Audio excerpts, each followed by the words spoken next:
In this edition of our Eastern Conference Power Rankings, the floundering Celtics fall a spot behind the Sixers. 1 Bucks 47-14, last ranking. 1 Milwaukee has won 6 straight and 12 of its last 13 games, and Giannis Antetokounmpo shot 40% from three-point range in February. There's little doubt they're currently the best team in the conference. 2 Raptors 45-17, last ranking. 2 Like the Bucks, Toronto just doesn't lose very often.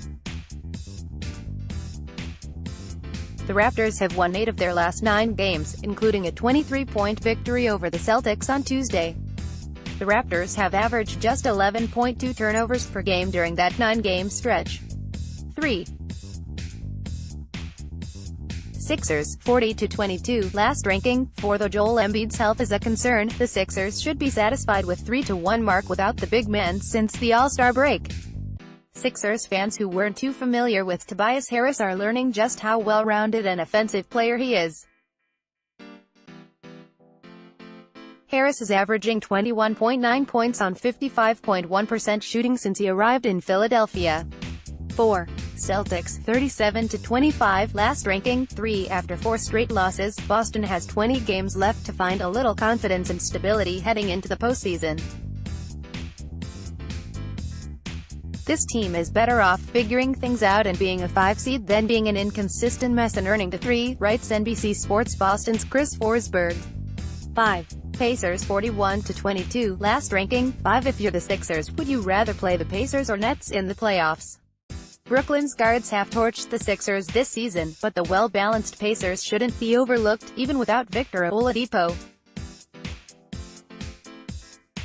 A playoff series against the Pacers would be a grinding, physical challenge. 6 Nets 32-31, last ranking. 6 Spencer Dinwiddie is set to return from his thumb injury Friday night, which is very good news for Brooklyn. The Nets have gone 6-8 without him. 7 Pistons 29-31, last ranking. 9 The Pistons had a nice month of February, going 7-3. They still aren't well equipped to make noise in the playoffs. 8 Hornets 28-33, last ranking. 7 Charlotte has the most drastic home-road disparity in the conference, 20-12 at Spectrum Center and 8-21 away from home. The Hornets have won just 1 of their last 6 games and are in this spot mainly because there's always the threat of Kemba Walker going off for 40 points. 9 Magic 29-34, last ranking. 10 The last NBA game for Markelle Fultz was still on November 19th of last year, but the Magic's fortunes have changed since Fultz's arrival. Orlando is 6-2 since the Fultz trade, including a win over the Warriors on Thursday night. 10 Heat 27-34, last ranking. 8 Speaking of the Warriors, Dwayne Wade's game-winner Wednesday against Golden State was a pretty cool moment. Miami is now a game behind the Magic for the 8th seed in the East. 11 Wizards 25-36, last ranking. 11 It's just hard to trust Washington to put together a sustained run of good basketball. The team doesn't have a winning streak longer than 3 games this season. 12 Hawks 21-41, last ranking. 12 Remember Trae Young's early season struggles? They're very much a thing of the past. With 36-point performances Monday against Houston and Wednesday versus Minnesota, Young became the first rookie with back-to-back 35-point performances since Allen Iverson in 1997. 13 Bulls 21-41, last ranking. 13 Chicago has played well lately, with the highlight a win over the Celtics on Feb. 23 In which Zach LaVine torched Boston for 42 points. 14 Cavs 15-47, last ranking. 14 In a much-anticipated battle Thursday between the 2 worst teams in the conference, the Cavs beat the Knicks. 15 Knicks 13-49, last ranking. 15 Mitchell Robinson was a steal for the Knicks at number 36 in the draft. Over his last 10 games, Robinson is averaging an incredible 3.4 blocks in 23.6 minutes per game. Click here to download the My Teams app by NBC Sports.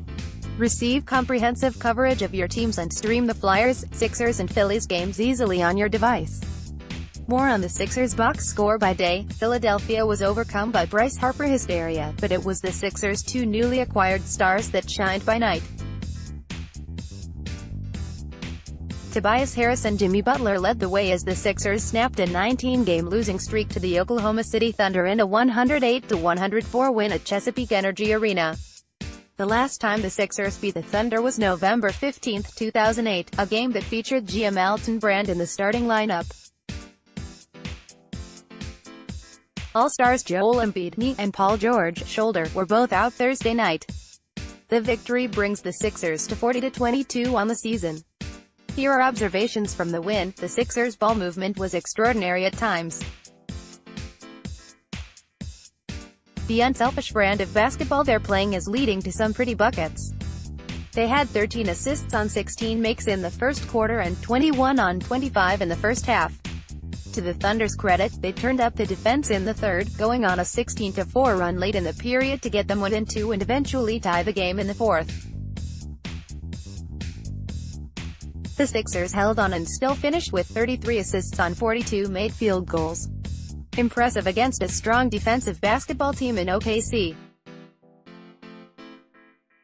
Before the Phillies got Harper, the Sixers landed Harris. Sometimes you don't realize how good a player is until you get to watch him on a nightly basis. That is definitely the case for me with Harris.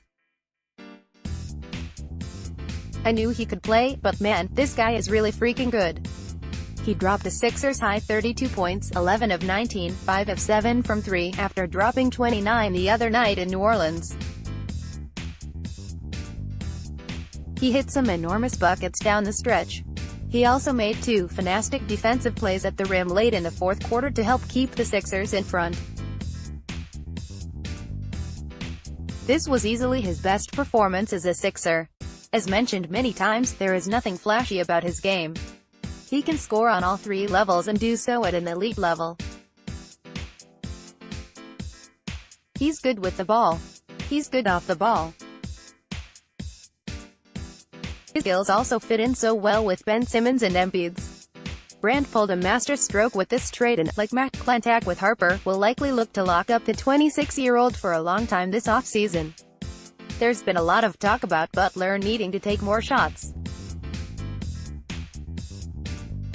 Sometimes that may be the case, but perhaps Butler is fine just the way he is, playing efficient basketball and picking his spots to be aggressive. Butler isn't Allen Iverson. He's not the type of player that needs to jack up 30-plus shots in order to get his. It also looks like Butler has fully embraced the role of facilitator and initiator of the offense. He nearly recorded a triple-double with 20 points, 8 rebounds and 8 assists. Brett Brown has found something with the way he's been using Simmons recently. Simmons is doing a ton of damage in the post, and that continued against the Thunder. He was able to bully former Sixer Jeremy Grant for an early bucket and consistently took the smaller Russell Westbrook into the weight room. He recorded his 9th triple-double this season with 11 points, 13 rebounds and 11 assists. Simmons also went with the exact same defensive strategy teams use on him against Westbrook. He sagged way off the All-Star guard and allowed him to take as many outside looks as he wanted. It seemed to work as Westbrook went just 8 of 24 for 23 points. Jonah Bolden got the start and turned in a solid performance Thursday. He tied a rookie career high with 14 points on 6 of 7 from the field and 2 of 3 from 3. More importantly, he played solid defense, and even more importantly, he played disciplined basketball. The rotational issue that is fair tonight is the decision to play Amir Johnson and not just see what you have in Justin Patton. Brown has an allegiance to Johnson and wants to reward the veteran for being a great teammate and continuing to be ready to play. But we all already know what Johnson is. Give the kid a chance and see if he can give you something. You can just as easily pull him out of the game if he looks overmatched. With no Embiid and Steven Adams being a beast on the glass, this seemed like a board battle the Sixers would lose, much like last Saturday against the Blazers. but Sixers did a great job of team rebounding as each team finished with 44 rebounds. Adams had 8 offensive boards, but nobody else on the Thunder had one. Click here to download the My Teams app by NBC Sports. Receive comprehensive coverage of your teams and stream the Flyers, Sixers and Phillies games easily on your device. More on the Sixers. You know that old adage, practice what you preach. For Brett Brown, the importance of locking into a routine isn't just something he urges from his younger players, it's something he's lived by since the moment he stepped foot in Philadelphia. "Every one of my years I've been in Philadelphia, I do the same thing," he said. "Every game, from caffeine choices to afternoon jogs to nightly unwinds, let's peel back the game day curtain for the Sixers head coach." The morning starts early for Brown. Somewhere between 6 and 6:30 a.m., Brown makes his way over to the kitchen for his morning cup of joe. It is there that he is confronted with his first decision of the morning. "Coffee machine or Nespresso? Based on my mood and laziness, I choose one or the other. That for sure jumpstarts my personality," Brown chuckles. Brown enjoys every bit of his 2 coffees in the morning, just a splash of cream. It's the first of many rituals to come for the 6th-year Sixers head coach. It's then, when no one is awake, Brown starts to set his mind for what he wants to get done. Using a spatial kitchen table as his workspace, Brown opens up Dropbox links from his video coordinators, examining matchups and different offensive and defensive situations for the evening's opponent, always with an emphasis on end-of-game scenarios. Once his household starts to stir, Brown takes a break to spend time with his son in the morning before he heads off to school. Then it's back to that kitchen table.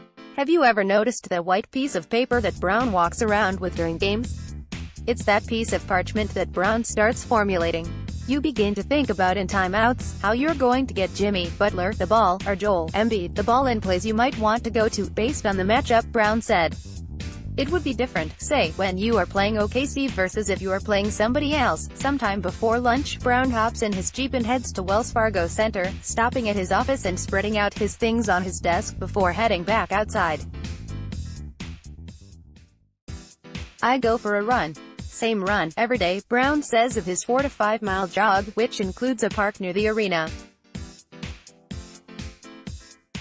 Snow, rain, sleet or shine. Well, except that one time. I think I've only missed one game, and that was a violent, like sleet storm. Brown laughs as he gets confirmation from Sixers radio voice Tom McGinnis. "Tell her about that one time you did an interview with Jim Rome while you were running," McGinnis chimes in. Brown even stopped to take a selfie for Rome that day. At Sixers coach Brett Brown killed that interview while on his pre-game run.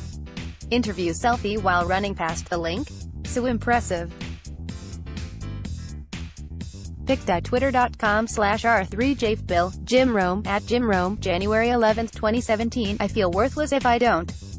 I do it every game," Brown says proudly, admitting that he really enjoys running in the snow. Rumor has it, some have even spotted Brown running outside with socks on his hands to keep warm. By 2:30 p.m., it's back to work as all of the coaches gather for their coaches' meeting. A 15-minute team film session precedes a 30-minute walkthrough on the court. Usually a shower finds its way in between the walkthrough and the 5:15 p.m. media availability, sometimes not. And if it's national TV, you just keep on going to other rooms, and then I sprint back to my office. It is there Brown cleans up his world, changing into his suit and putting any last-minute touches on his game day preparations.